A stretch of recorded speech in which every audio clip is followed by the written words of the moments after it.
For 23 years, I've been a part of the Disney World security team, moving through different roles but always with one goal: ensuring the safety and happiness of our guests. The parks were my domain, a place where I chased down lost balloons, reunited lost children with frantic parents, and ensured the magical parades ran without a hitch.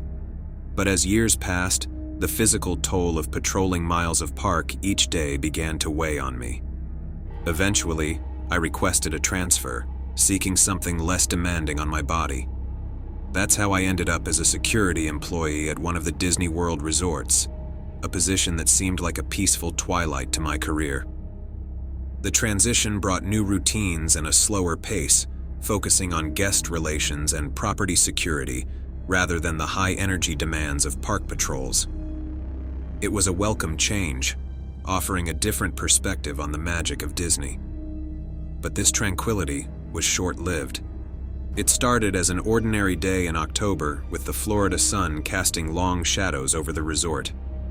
The morning briefing was routine, reminders of the day's events, notes on any VIP guests, and the usual run-through of lost and found items from the night before.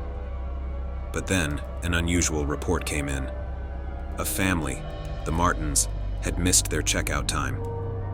Not entirely uncommon, but something felt off. Their belongings were still in their room, laid out as if they'd return at any moment. Wallets, phones, even their park merchandise were all accounted for. Housekeeping was concerned. It was as if the family had simply vanished. Their car remained parked in its spot, undisturbed and locked. A quick check of their activity showed their last recorded action was scanning their magic bands for a late ride on It's a Small World the previous evening. No further activity, no purchases, no fast pass entries. My initial thought was they'd had a late night and overslept, but a call to the room and a knock on the door yielded no response. The situation escalated from odd to alarming. I began the standard protocol for a situation like this: initiating a review of security footage, coordinating with park operations to trace their last known movements, and reaching out to local authorities to prepare for the worst-case scenario. However, as the investigation deepened with no sign of the Martins, a sinking feeling took hold. This wasn't a typical case of a family overstaying their checkout or a simple misunderstanding. Something was amiss, and as I delved further into the mystery, the reality of the situation began to unfold, leading me down a path I never expected. The joy and magic of Disney World were about to take on a much darker tone. The initial unease turned into a pressing concern as the day progressed without any sign of the Martins. Following standard procedure, I began the investigation with a systematic approach, tapping into the myriad resources available within the Disney security network. The first step was to check their last known locations, which meant coordinating with the park operations team to access ride logs, guest movement patterns, and any potential eyewitness accounts from staff or other visitors. I reviewed hours of security footage, starting with cameras near the It's a Small World attraction, tracing the family's steps backward through the park. There they were on the screen, laughing and pointing at the map, a typical happy family enjoying their vacation. But after they scanned their magic bands and boarded the ride, they never appeared on any other camera within the park. It was as if they had vanished into the night, leaving no trace behind. Diving deeper, I reached out to employees who were working near the ride that evening. No one recalled anything unusual, just the usual hustle and bustle of families trying to fit in one last ride before the park closed. I checked with the vendors, the restroom attendants, the photo booth operators, anyone who might have seen the Martins. But every lead came up empty. The lack of information was baffling. In a place covered by cameras and staff, where every purchase and ride entry is tracked, how could a family just disappear? I expanded the search to include their resort, reviewing footage from the lobby, parking lot, pool area, and other common areas. I scrutinized their room access logs, looking for any unusual entries or exits. But everything was as it should be, except for the glaring absence of any activity since they left for the park. Feeling the weight of responsibility, I initiated a more formal missing persons protocol, liaising with local law enforcement and widening the search beyond the bounds of Disney property. I posted their pictures discreetly around the staff areas, asking for any information, no matter how insignificant it might seem. I checked their dining plan activity, thinking perhaps they'd made a reservation or a purchase somewhere in the park or at another resort. But again, there was nothing. Their accounts untouched since entering the It's a Small World ride. As hours turned into days with no sign of the Martins, what started as a routine check became a full-blown investigation. The resort was supposed to be a place of joy and laughter, not mysterious disappearances. The more I delved into the case, the more I felt like I was missing something crucial, a piece of the puzzle that remained elusive. This was no ordinary case. It was becoming a mystery that defied all logical explanations, pushing me further into an investigation that felt increasingly out of my depth. Yet, I couldn't shake the feeling that the answer was hidden somewhere within the park, a clue overlooked amidst the magic and spectacle of Disney World. As the investigation deepened with no leads or sightings, desperation set in. I found myself revisiting every detail, questioning every routine check that had turned up empty. That's when I remembered the photo systems installed on various rides throughout the park, designed to capture moments of joy and surprise from our guests. It was a long shot, but at this point, any new angle was worth pursuing. The It's a Small World ride, the last place the Martins were seen, was one of these rides equipped with cameras. Accessing the ride's photo archive required higher clearance and a bit of bureaucratic navigation, but urgency and the gravity of the situation cut through the red tape. I pulled up the images captured on the day of the Martins' disappearance, filtering through hundreds of faces, searching for theirs among the sea of smiles and laughter. And then, there they were, unmistakable in their holiday attire, smiles wide as they embarked on the ride. But as I clicked through the sequence of photos, a sense of unease began to grow. The progression of their expressions from one picture to the next was subtle at first, a hint of confusion, a touch of discomfort replacing their initial excitement. But as the ride went on, their faces transformed completely. Smiles gave way to frowns, then to looks of concern, and finally, to outright fear. It was a chilling transformation, captured frame by frame. The other passengers seemed oblivious to the Martins' growing distress, caught up in their own experiences. But it was the background that caught my attention next, the animatronics. What should have been cheerful, singing figures appeared distorted, their usual jovial poses twisted into something else, something unsettling. It wasn't just a trick of the light or a fleeting shadow. There was something fundamentally wrong with the scenes captured in those photos. The last photo in the series was the most disturbing. The Martins were no longer looking ahead, enjoying the ride. Instead, they were turned, facing directly towards the camera, their faces etched with terror. Behind them, the animatronics were barely recognizable, their features warped into grotesque caricatures of their designed intent. It was as if the very essence of the ride had been transformed into a scene from a nightmare. I sat back, horror creeping over me. These were not the typical photos we prided ourselves on. These were cries for help, immortalized in digital form. I printed the photos, my hands trembling slightly as the images emerged from the printer. The paper felt heavy with significance as I held the tangible evidence of something inexplicable, something deeply wrong within the confines of our beloved attraction. The discovery raised more questions than answers. How could an ordinary ride transform into the scene captured in these photos? What had the Martins experienced in those few minutes that could elicit such terror? And most importantly, where were they now? The photos provided no clues to their whereabouts but confirmed my worst fears. Something terrible had happened to the Martins on It's a Small World, something beyond the realm of normal explanation. Armed with this chilling evidence, I knew I had to escalate the situation.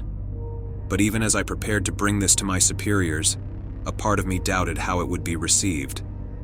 Would they believe what the photos suggested, or would they dismiss it as a malfunction, a digital glitch, or an elaborate hoax? Regardless, I couldn't unsee the terror in the Martins' eyes, and I couldn't ignore the dark undertow I now felt emanating from the heart of the happiest place on Earth. The investigation had taken a sinister turn, leading me into uncharted territory, far from the world of lost balloons and misplaced souvenirs I knew so well. With the disturbing images in hand, I knew the next steps were crucial. I scheduled a meeting with my superiors, intending to reveal the unsettling evidence. But as I sat in the sterile conference room, waiting, the weight of my findings pressed heavily upon me. The Disney World I knew was a place of light and laughter, not dark secrets and unexplained phenomena. The contrast between this belief and the grim reality captured in the photos was jarring. When the meeting commenced, I laid out the facts methodically, presenting the sequence of images with a steady hand, despite the turmoil churning inside me. The room was silent, the air heavy with tension as the photos made their way around the table. The initial reactions were of disbelief, followed by a mixture of concern and skepticism. There were murmurs about digital tampering, suggestions of a practical joke gone too far, but the fear etched on the faces of the Martin family was difficult to dismiss as mere fabrication. The conversation shifted rapidly from concern to damage control. There was talk of the potential impact on the park's reputation, discussions on how to manage public perception. The focus was veering away from the immediate issue, the unexplained disappearance of a family and the terrifying last images captured of them. I tried to steer the conversation back, emphasizing the need for a thorough investigation, not just for the sake of the Martins, but for the safety of all our guests. However, my pleas met with a wall of corporate caution.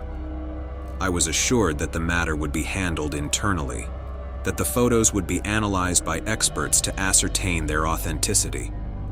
I was told to leave the matter in their hands, to focus on my regular duties, and to speak of this to no one for fear of spreading unnecessary panic or feeding into unfounded rumors. The following day, the photos were gone, erased from the system as if they had never existed. My attempts to access them were met with error messages and denials. When I inquired, I was calmly told that the images were corrupted and had been removed to maintain the integrity of the system. The explanation was technical, plausible, but it rang hollow in my ears. The tangible proof of my fears, the evidence I had hoped would spur action, had been wiped clean.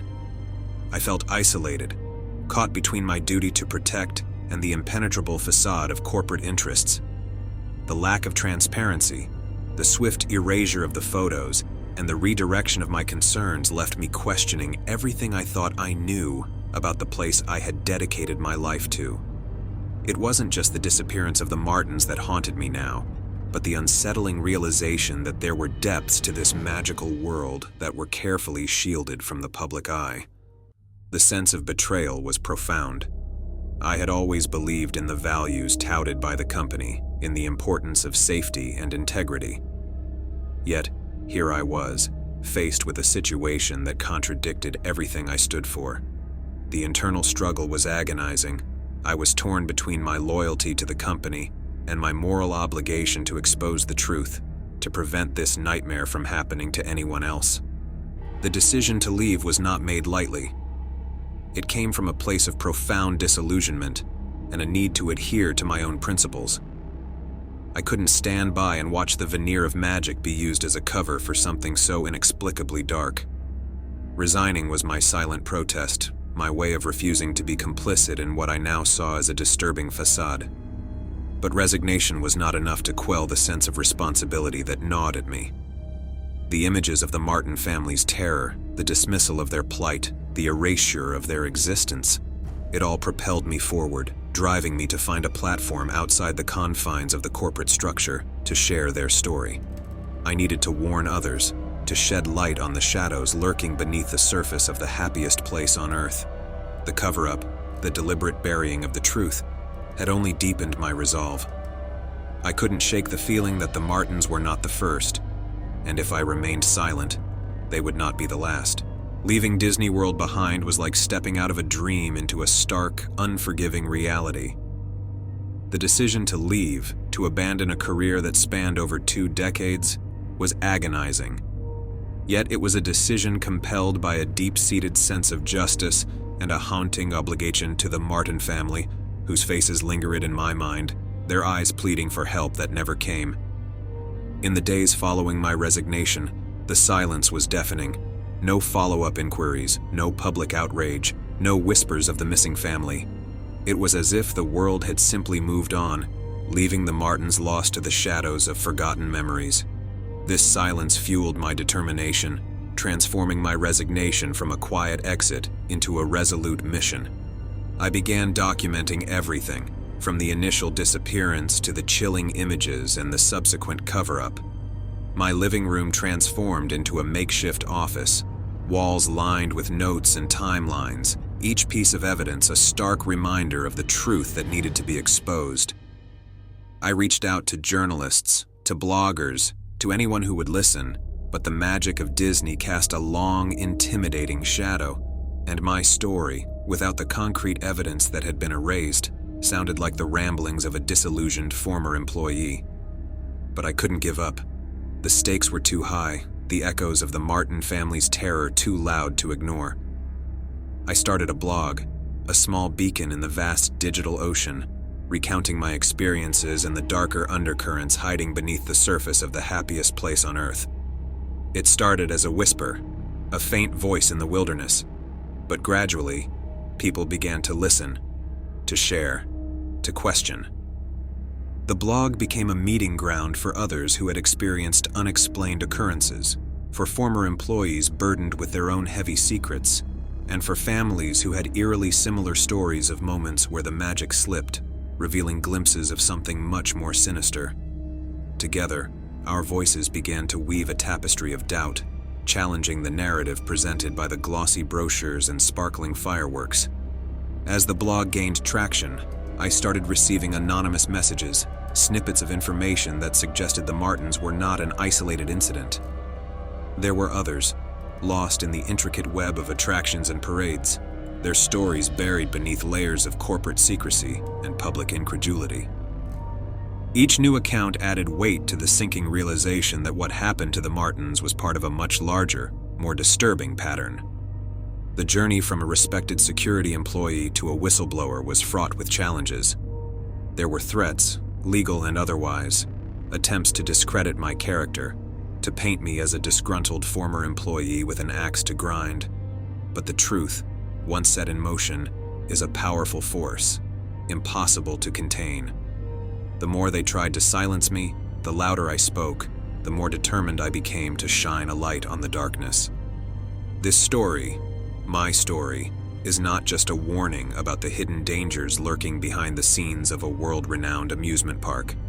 It's a call to action, a plea to look beyond the surface, to question and to demand transparency and safety for all who enter those gates. The resolution I found in leaving Disney World was not an end, but a beginning, a first step in a relentless pursuit of truth and accountability. I share this now, not out of revenge or bitterness, but out of a deep-seated belief in the right of every individual to safety and truth. The haunting image of the Martin family, trapped in a moment of terror, is a constant reminder of the cost of silence, of the price of complacency.